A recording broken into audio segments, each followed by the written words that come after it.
Usually he wants us to shake hands at the beginning. He puts that in there. All right. We're here in Wilmington today. It looked like it was going to rain, but it didn't, so we're lucking out. I'm here with Billy Maxfield with Plaza Wrecker Service. Might as well get that. And he's got this beautiful big tow truck. And I told him, you know, a lot of people ask me, why do you even want to interview me? I like interviewing people who do different jobs, and I get to learn a lot when I'm doing it. And I'm here. I've never interviewed a tow truck driver, so here we are. And I didn't know before I met him, you weren't the one that started this business. It was a second generation. So talk about that, how this thing got going. So my father, Carl Hall, he owned a garage over here where the Bob Evans is, Plaza Sunoco. A lot of the old people remember that. 1971, he decided he didn't want to do mechanic work anymore, so he just went straight to driving a tow truck, and he did that till probably about 5 years before his death. And I worked over here at the airport at Airborne Express.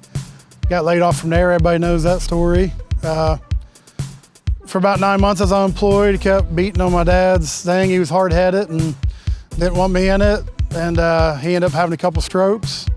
So I told him, you know, hey, let's do this. You need help, I need a job. Let's make it work. And that was 16 years ago. So we've been very blessed. The community's taken really good care of us. We have 4 trucks. You know, this is our newest one. It's a 2025 International extended cab. We're the only AAA subcontractor in town. So we cover Clinton County and Warren County. So like I said, we've been very blessed. The Lord's taking good care of us, and the community has too. We have built a lot of relationships here, and we want people to know they can count on us, and we try to do our best to make stuff happen. Well, back to your dad and the hard-headed. I mean, I think most people start a business got a little bit of stubbornness because it ain't the normal thing most people want to do. It's scary to start a business. You got to have a little bit of, I don't know if it's confidence or stubbornness, a little bit of both. I think I got some. I've been told that by some people in my family here and there. You said your grandpa was a farmer, and probably he wanted your dad to be a farmer. He said at 18, your dad was like, he didn't want to do that. He was out of it. So he was stubborn when he was young, maybe. Yep. And he owned a few different businesses, and then he didn't want to get you in it for a while. And you're not sure why. You said you guys maybe butt heads a little bit, just because, you know, when you're in business, it's tough sometimes. Yeah, we did. We just, my main thing was like, you know, he always did it by himself. He didn't really trust people. A lot of the life lessons he told me about, you know, people will take advantage of you. They'll steal from you. They'll tear your equipment up. And I mean, you know, $125,000 piece of equipment gets tore up. You're pretty upset. So, and I think mainly this, a lot of people don't know this. You probably don't deal with it, maybe, with traffic cases, but the slow down, move over law. One of us dies a week in the United States doing this job. I didn't know that statistic. I knew it could be dangerous on the highway, so that's a good thing for people to remember. One of us a week dies somewhere in the United States doing this job. And it's illegal to not get over or slow down. A lot of people don't know that. And yeah, I mean, and the law's not, the troopers try to enforce the law. The judges, you know, they interpret the law. I mean, you as a lawyer, you know, there's a lot of gray area. You know, so, but it's a serious thing. And I think that was probably the main reason why my dad didn't want me to do it, because he didn't want to have to bury me if I got trying to killed. Protect you, yeah, trying to protect me. And dads aren't always the way best at explaining why they're protecting you, but they're just doing it in their own way sometimes. Yeah, exactly. And if you turn around and look, 1978, right in front of that Wendy's, he was hit by a car. Him and a policeman both. Oh.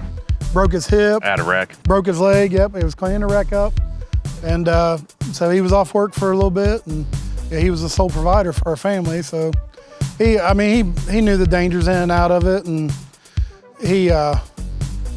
I'll just touch on that story a little bit more.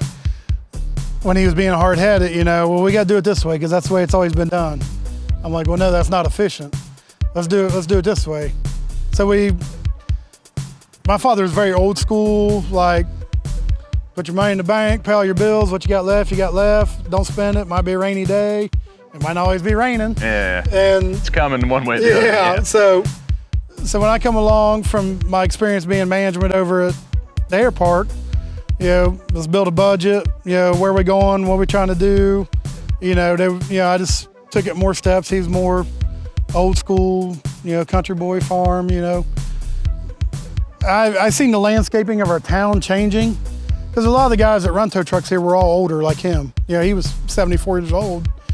And I'm like, somebody has to be there to take that when the rest of these guys either retire or pass away.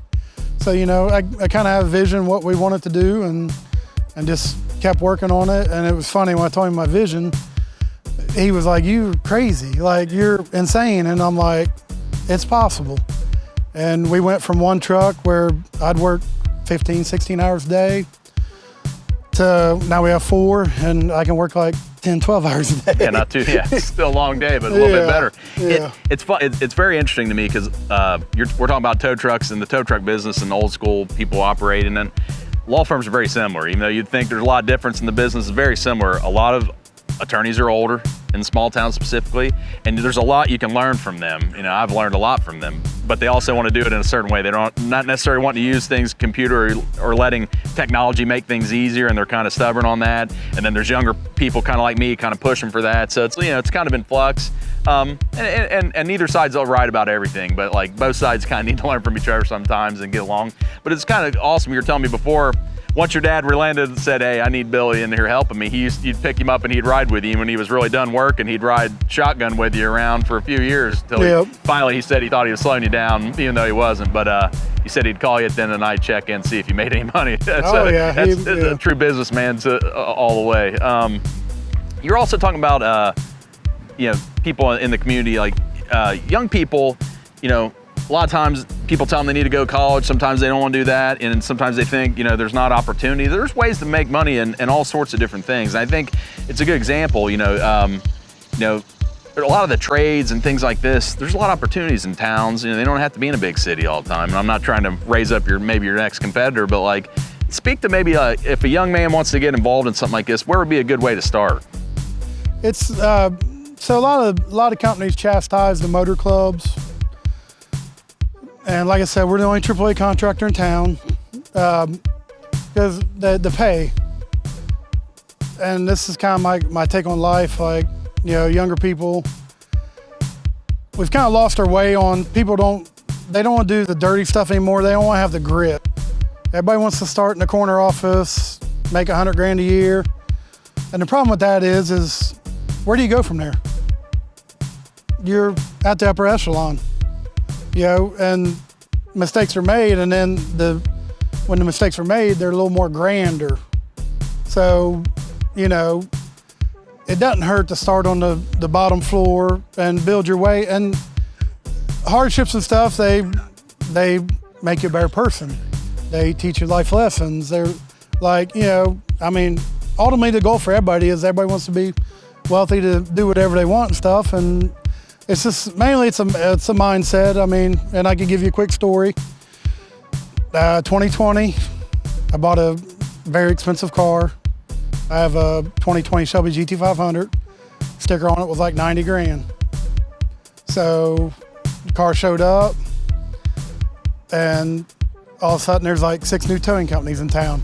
Everybody went and bought a tow truck because Billy's rich. He bought this $90,000 car. Well, I did, but the bank financed 3/4 of it, So so me and my wife had a conversation, and she's like, "All these people bought these tow trucks, they're gonna take our business, and like, aren't you worried about it?" And I'm like, "No."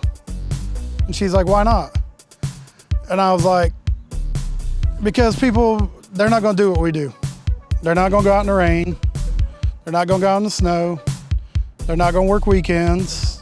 I was like, we'll just, short term, they'll take some of our business. Long term, we'll see. Today, we're 5 years later, and how many of those companies are left? Yeah, it's not, and I think it's a good story. It's not easy to run a business. It's not. And I don't know anything about the tow truck business, but I know enough running my business that I know it's not easy, because you're dealing with people, you're dealing with, competitors, and that's fine.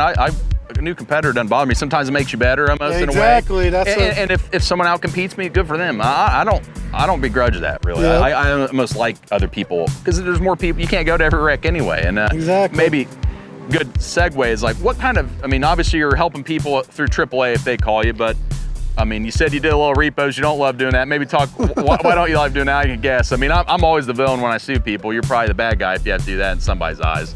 Yeah, you're the bad guy, and it's like I said, there's a lot of time involved in it, and if you get the wrong person, I mean, it could ultimately cost you your life. You know, there's a reason to make the trucks where the guys don't have to even get out; they just back up and snatch and get to a safe place. And probably a little too exciting, maybe a young man's game if they were wanting to live on excitement.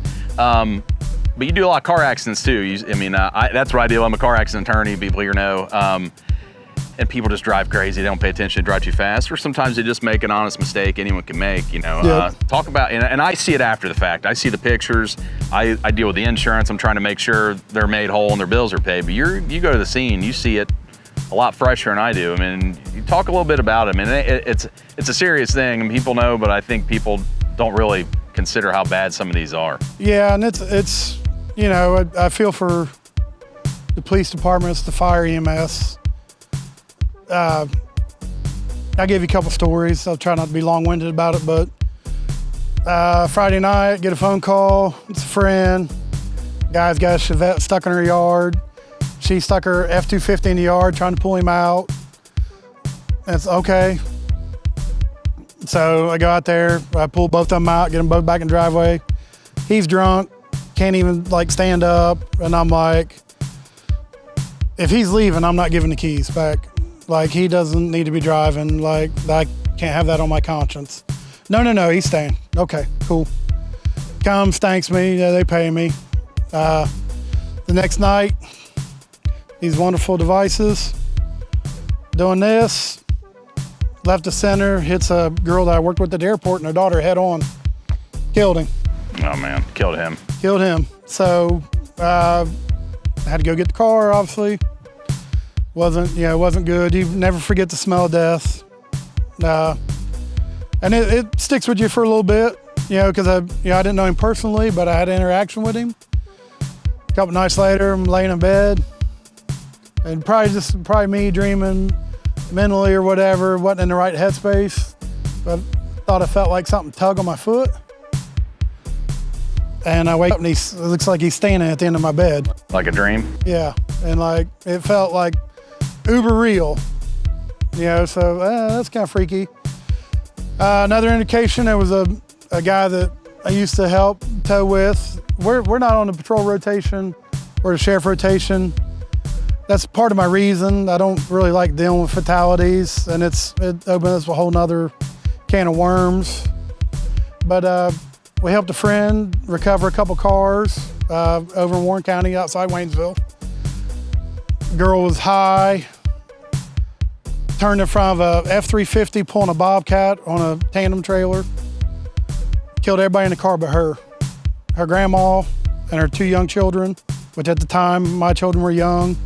They were 8 to 10 years old, and just stuff like that stays with you. You can't, like, it's not easily disposed of. Yeah, and when I work on cases like that, not even just the fatalities, the ones where people are hurt bad, it does stick with you. I know people think lawyers are heartless sometimes, but I don't know if I've ever had a dream like that, but I've definitely just laid in my bed thinking about stuff because it's hard to get things out of your head. And sometimes I'm trying to help them, but I can't make things right. I can just make it as good as I can, and sometimes that's not very good. But that's our job, and that's, you know, I like doing these videos because I meet people that do other jobs, and I respect, you know, everyone's out there trying to help people. We're all helping people a different way. I know you got a call after this. You said you're going to go help someone with a starter problem. So, you know, AAA's calling you, the sheriff's calling you, but just an everyday individual, if they want to call the number, if they're on the side of the road, you guys, you'll come out and help them out. So it's consumers can call, or businesses, I guess. Yeah, we like I said, we've been very blessed.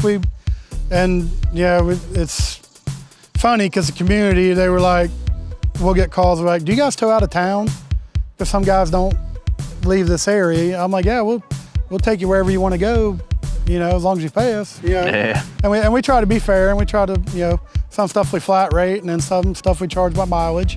But you know, no 2 calls are ever the same. We have some relationships with some dealerships. We transport cars all over the United States.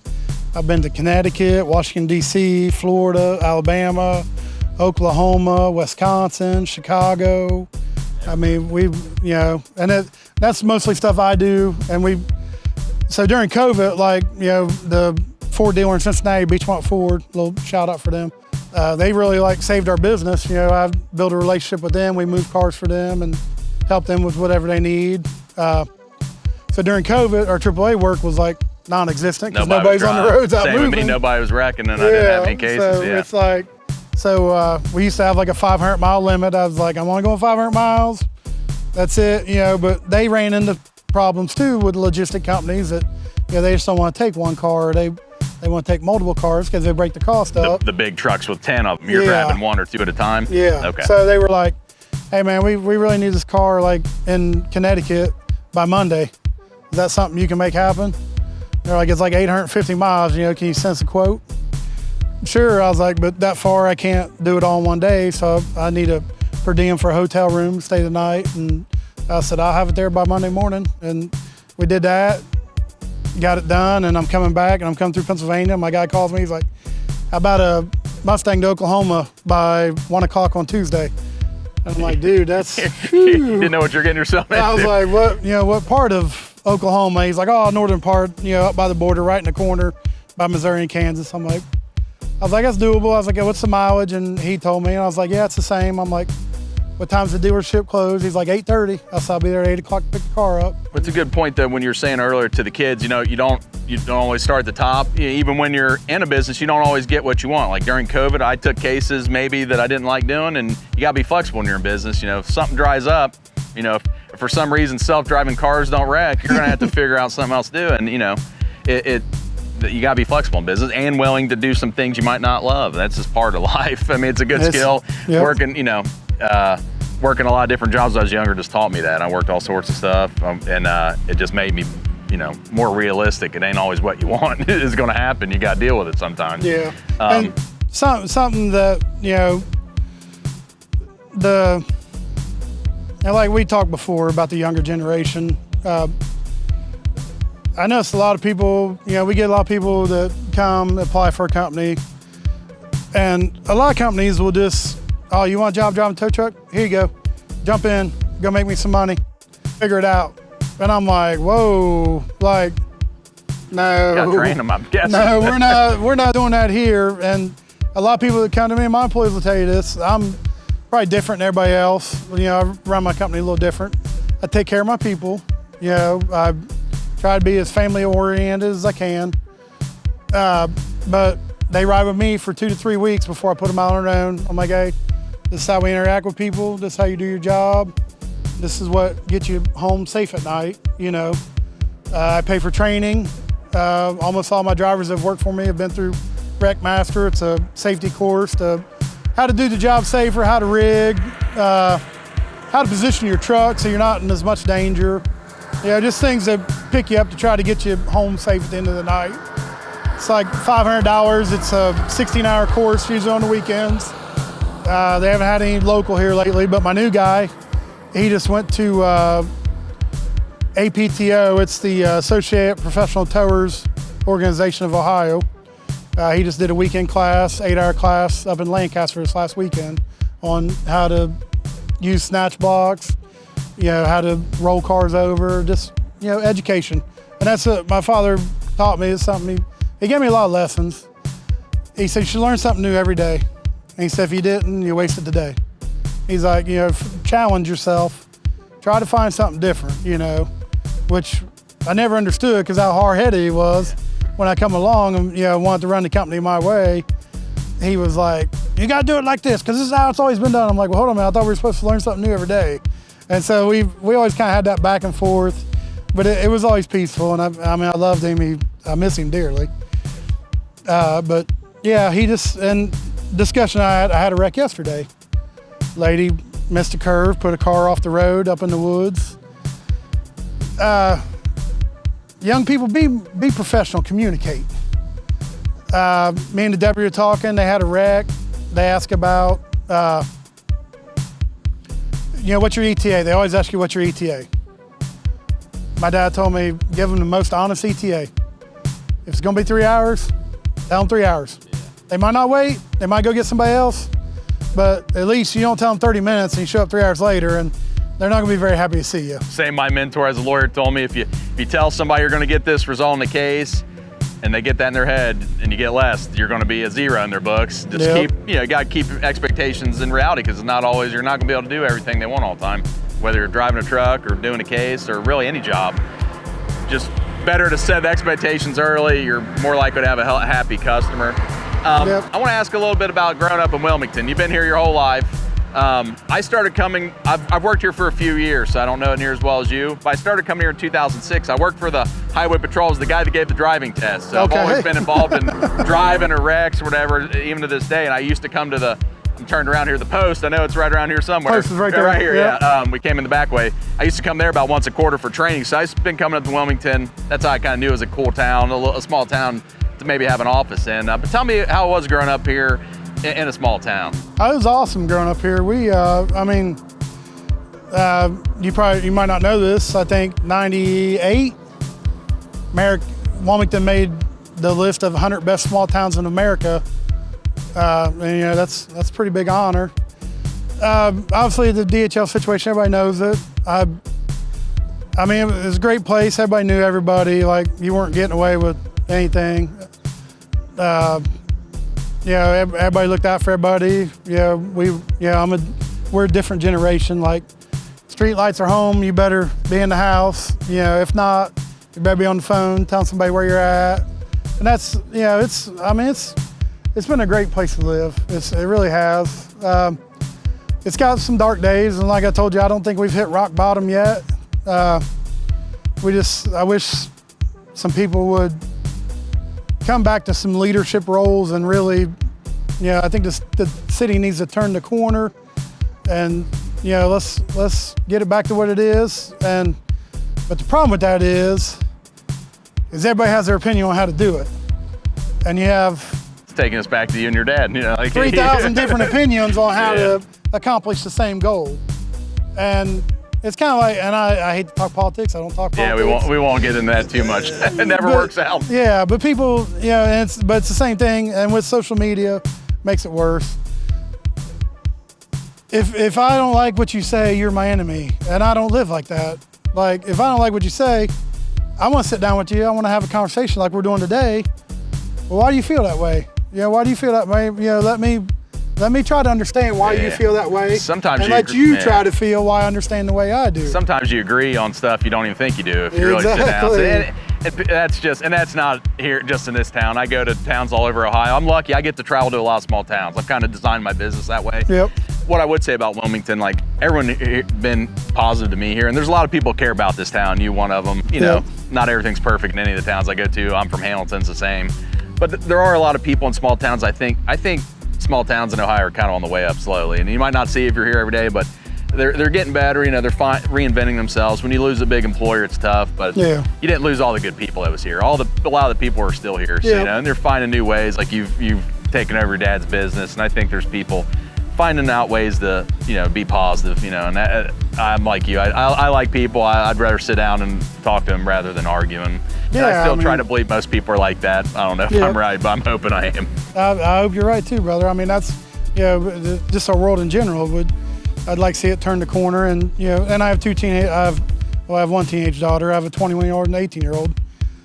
Like you said about not going to college and stuff, I never pushed college hard on my kids, because I mean, like you said, we've built a pretty decent business. Just you're gonna make mistakes, but you gotta be gritty, and it's not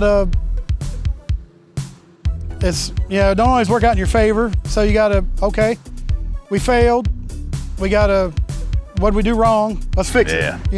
Like all my guys know, you damage a car, I better know about it, because if you lied to me about it, you're fired on the spot. You're gonna find out later. You're gone, and I'm like, just own it, man, and let's learn from it. Stuff happens. We're all you can do. Last question. You gonna let me drive? I'm just kidding. Man, I'd be scared to drive this thing, but it's like driving a big pickup truck if but air brakes, I mean, it has air brakes. It makes it a little more challenging, but no, it's, and like I said, we take some practice. But I appreciate it, Billy. It's not too tough. It's been fun. I'll let you get the person needs help down the road, but I appreciate you standing out here. At least we got a good day to do it, and I'll see you around town, I hope. My wife You're already my wife's favorite person. She's a big Reds fan. Oh yeah, we're above 500. We're trying. You know, I looked this morning. I think we're 2.5 games back of playoffs, so we got a chance. Let's hope for the best. So we'll see what happens. But thank you very much. I appreciate it. It was awesome, I enjoyed it. Nice talking to you. Yeah, no, thank you. Not too bad. All right. You did great. Thank you.